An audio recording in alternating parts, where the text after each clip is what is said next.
have you ever been on a website and needed some help only to be directed to an AI bot and just frantically typed in, talk to a human? Well, if you choose to become a customer service coordinator, then you'll become the human on the other end. Think of it like being a middleman between bots and customers. As far as earning power goes, Indeed.com puts this between $52,000 and $120,000 per year. However, it is dependent on where the companies you work for are based and what they're selling. So let's go with a more conservative estimate of $65,000. This one is pretty beginner friendly because all you need are some great communication skills, a knack for problem solving, and a little bit of patience to understand the business you're working for. That's why it gets a solid 8 out of 10. Now, growth is where the potential of this job really shines. Every business, big or small, needs customer service, but not every company has the budget or time to hire a whole team. So this job really fills that hole. By having one person manage the bots and only step in when things go wrong,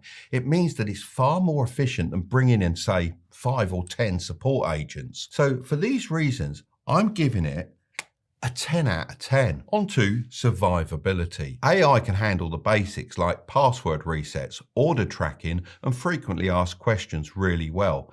But as soon as things get personal or emotional, it all falls flat. In fact, about 69% of UK customers say chatbots miss tone and frustration. So could this change in the future?